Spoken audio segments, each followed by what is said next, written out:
Hello, and a warm welcome to our weekly show, Love Athletics. In this program, we bring you the latest highlights from our sport with expert input from different continental areas.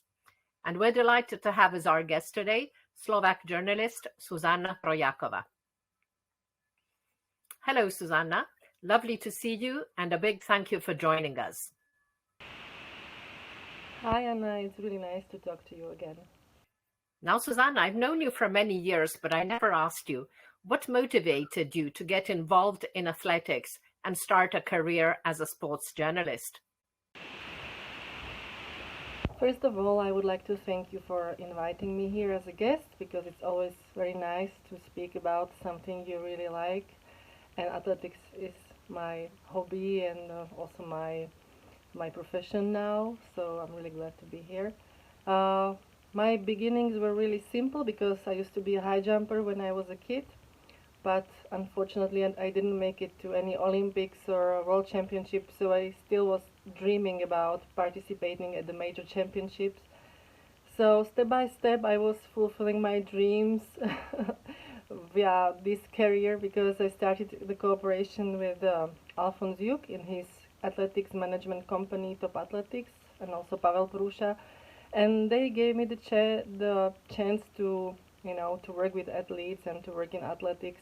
First, we started to organize some athletics meetings like Moravia High Jump Tour, Golden Spike, Banska Bystrica High Jump, and thus I was learning how to cope with all athletics events, all kinds of athletic events, and I was also writing for the website and then for the newspapers, the Czech newspapers and Slovak, and then step by step I was cooperating with more and more media and also abroad. So that was my simple start of my career, if we can call it like that. And what were your three favorite moments in the course of your career? Because I started already in 2007 or 2008, I would say that I had a big chance to see so many athletic events and so many world records and Olympic records and whatever performances, that it's really hard to pick the best top three best performances I have. But first of all, I think the biggest experience for me was my first major world championships, which was in Berlin 2009. And of course, with Usain Bolt competing, that was something unforgettable. And with breaking all these records at 100 and 200, which are still valid. So it's, I think, the top moment of my career that I had the chance to talk to Usain after that. Maybe the second was when I had the chance to see Darren Robles in Ostrava Golden Spike suddenly, unexpectedly breaking the world record at the 110-meter hurdles because nobody was expecting it at the time. I think it was in 2008, and I was the first person to talk to him on the track, so that was really, really special for me. Maybe the third would be if somebody from my country winning the world medal. So always to see like Barbara Spotakova winning or somebody else winning is always really, really special moment for me, what I had the chance to see. And what about your three favorite athletics moments so far in 2022? Well, this year, the major championships I had the chance to work for was the World Indoor Championships in Belgrade, and of course, for me now I have to wonder whether if I have to choose, maybe for me the top moment would be to see Julima Rojas jumping the world record in the triple jump because 1574 is something really, it's just amazing, and I think she will get close to 16 meters very soon. And of course, to see Mondo Duplantis jumping 620, that was just awesome. So these are my two favorite moments so far this year. Hopefully, many more to come. The next important moments I remember are from this year, and I think I will always remember the feeling when I saw in the women's high jump in Belgrade to see Mahuchik win the world indoor title with 2:02. Jaroslava was really in great shape and with so many emotions. It was really special on that place and in that time. And I'm really curious about Marcel Jacobs from Italy running this season because he was really doing so good and so well indoors as well. So it was really big moment for me also to see him winning the world indoor title. So I'm really curious about that. Thank you, Zuzana. Let's look now at what's been happening over the last fortnight before we come back to our guest. So, favorite moments from the last 2 weeks, starting with stadium events, where 2 world under 20 records were broken, both on 30 April. At 100 meters, Letsile Tebogo of Botswana improved to 9:96 in Gaborone, bettering the 9:97 mark set in 1924 by Trayvon Bromell. Tebogo had taken the under 20 crown in Nairobi last summer and placed second over 200 meters. He is now in third spot in the overall seasons list, just behind 2 Ghanaian sprinters, as Joseph Paul Amoha has clocked 9:94 on 23 April to close in on compatriot Benjamin Azamati's 9.90 world lead. Then at the LSU meet in Baton Rouge, Louisiana, on over 200 meters, Arion Knighton of the US demolished the 200-meter under 20 world record he had set last year at the US Olympic trials, clocking 19:49. Knighton was born on 29 January 2004 and just missed out on the medals at the Tokyo Olympics last year when, aged 17, he placed fourth. He has now set 3 world under 20 records at 200 meters, 2 in 1921 when he was still under 18, clocking 1988, and then 1984, taking it from none other than Usain Bolt, and one this year, bringing that to much lower to 1949. Now that is equivalent to a result score of 1,302 points, and that's the highest outdoor score of the year. 19.49 is also the 8th overall performance of all time, and only 3 other athletes, Usain Bolt with 1919, Johan Blake with a best of 1926, and Michael Johnson with 19.32, have run faster. In the all-time under 20 list, he now holds the top 3 performances and 6 of the top 9. The other 3 belong to Usain Bolt. Truly amazing, Arion Knighton. Now, world under 20 records have been set in the last fortnight, but senior athletes also excelled in the same period. And in particular, Jen Sir, the 2012 Olympic champion and 2016 world indoor champion, improved the pole vault over 40 record to 450 meters on 2 April and then to 460 on 23 April. The previous record was 4 meters 10 by Austria's Doris Auer and had been set in 2:11. 4 meters 60 also places Jen Sir number 10 in the overall seasons list. But Sir is aiming to do better.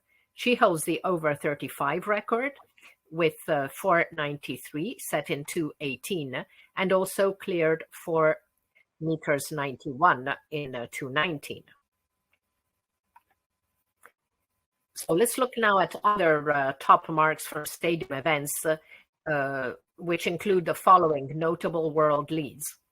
Among the men, we had another great 110-meter hurdles performance by NCAA star Trey Cunningham, who clocked 13.10 on 10 April.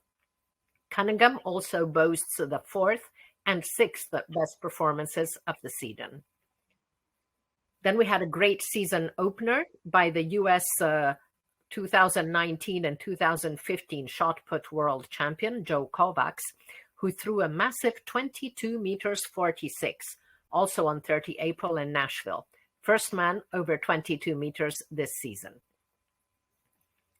Among the women, U.S. athletes shone in the past fortnight as Cambria Sturgis clocked a 10:87 over 100 meters on 23 April in Greensboro, North Carolina. Over 200 meters, Namibia's Christine Boma raced to 21:87 in Gaborone on 30 April for the world lead, and also clocked an excellent 10:97 over the shorter distance the same day. For her part, Nigeria's 19-year-old Favour Ofili improved to 10:93 in Baton Rouge on 30 April. Not a world lead, but another barrier-breaking milestone in her young career, as she broke 11 seconds for the first time after breaking 21 seconds in the longer distance 2 weeks earlier. Boma and Ofili are the only athletes who have run sub-11 and sub-21 so far this year. Ofili now sits in 4th place in the season's 100-meter list and 2nd place over 200, while Boma is in 8th and 1st respectively. And finally, the other top performance from stadium events came in the throws. U.S. hammer thrower Brooke Anderson heaved her implement to 79 meters 02 on 30 April in Tucson, Arizona. Moving now to road events. On 23 April, the traditional World Race Walking Tour Gold Walk Meet took place in Dudince in Slovakia. Italy's Olympic 20-kilometer champion Massimo Stano made his debut at 35 kilometers, winning in 2 hours 29:09. In the women's race, China's multiple global medalist Qieyang Qijie also debuted at 35K, winning in 2 hours 43:06. Several continental records were set, but the event is still young, so we will not yet highlight these performances with area record screens.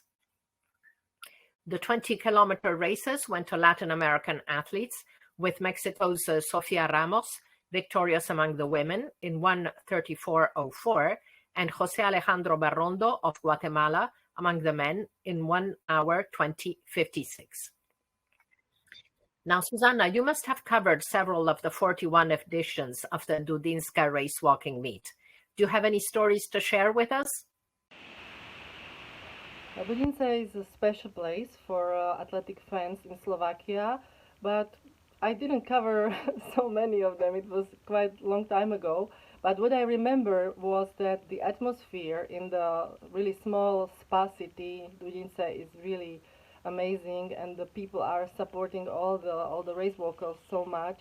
So it's definitely worth coming there and seeing all the atmosphere and the competition itself. Thank you, Zuzana. Let's continue with road races. On 24 April in the Hamburg Marathon, 10-kilometer world record holder Yalemzer Fiehuala made an impressive debut in the marathon, winning the race in 2 hours 17:23, an Ethiopian record and the fastest ever marathon debut, better than the mark of 2:18:56 achieved by Paula Radcliffe in her debut over the classic distance in 2002. Yalemzer left the second-placed athlete almost 1 minute behind. The men's race was a much closer affair, as Kenya's Cyprian Kotut also set a course record with 2 hours 04:47, just edging Uganda's Stephen Kisa, who was also making his marathon debut, and clocked a national record of 2:04:48. The Adizero Road to Records event in Herzogenaurach on 30 April did not see any world records this time, but still some excellent performances and lots of national records. In the 5 kilometers, Ethiopian multi-medalist Yomif Kejelcha took the win in 12:53 over Kenya's Nicholas Kipkorir Kimeli with 12:55, as they moved to number 3 and number 4, respectively, in the all-time list. Third-placed Levi Kibet also moved into the top 10 of all time with 13:02. Italy's Yeman Kripa finished seventh in 31:14 to improve the European record previously held by France's Jimmy Gresier.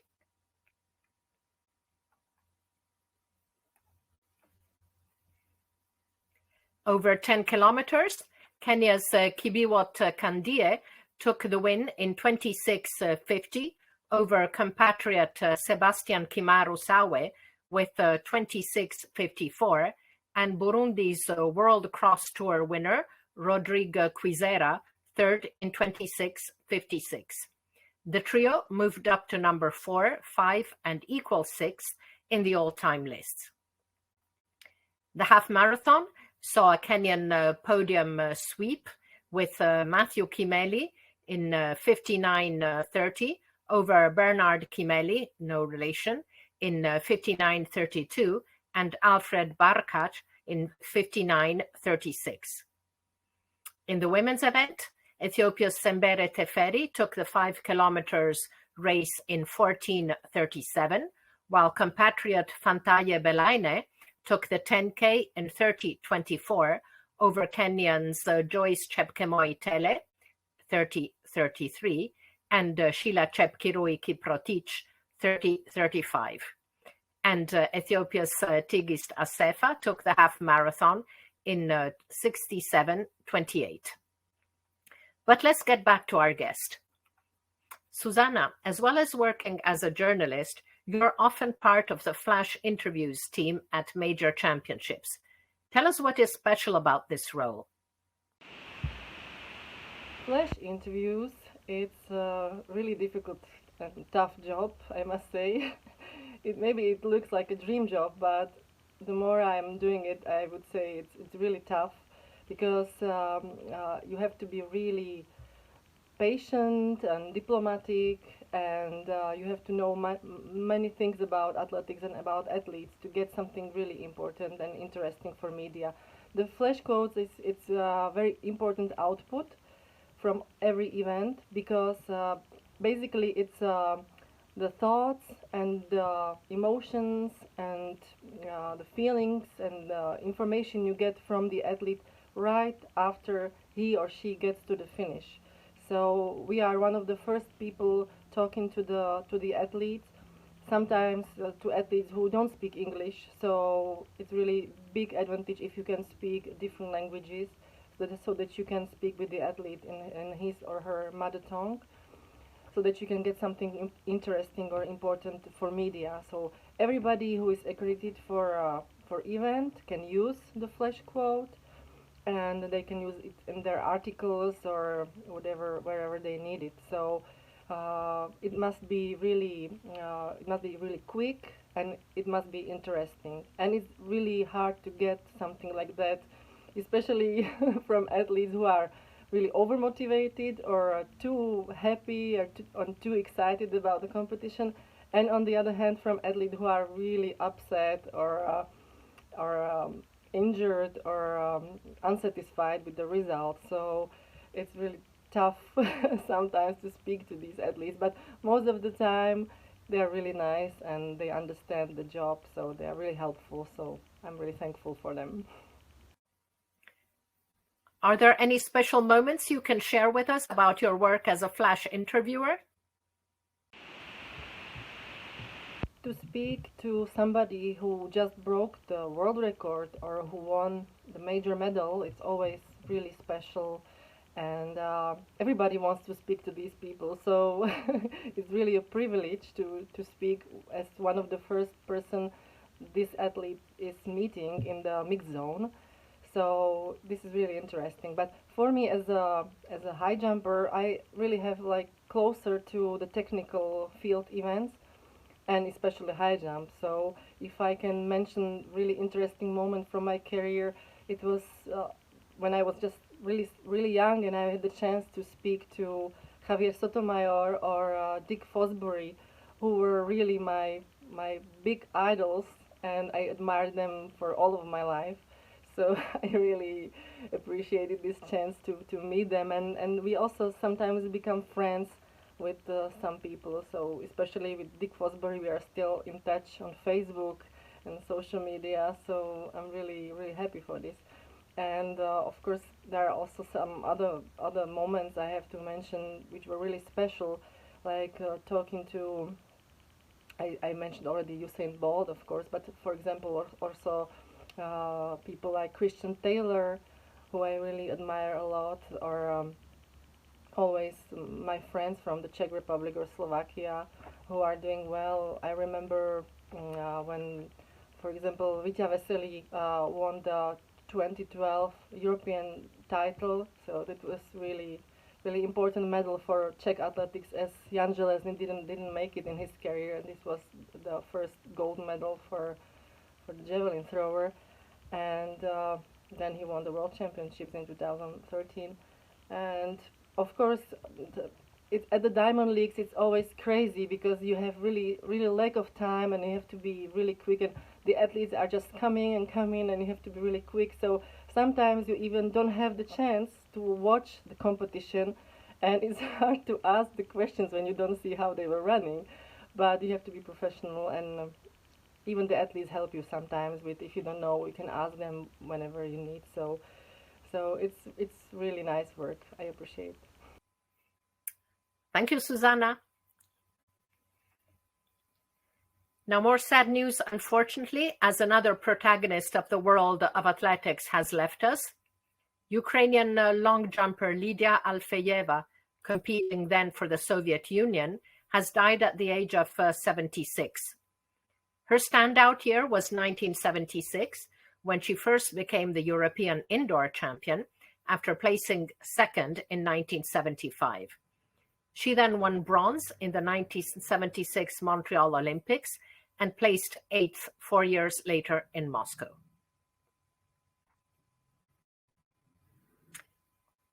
Let's look now at what's coming up in the next 2 weeks as we reach the end of our show.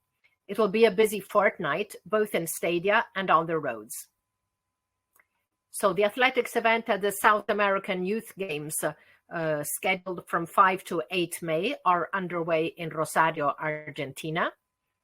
Tomorrow, 7 May, the Kip Keino Classic Continental Tour Gold event takes place in Nairobi, Kenya, with top sprinters Shelly-Ann Fraser-Pryce against Christine Boma among the women, and among the men, Olympic 100-meter champion Marcel Jacobs will make his outdoor debut, taking on Tokyo runner-up Fred Curley and Kenya's African record holder Ferdinand Omanyala.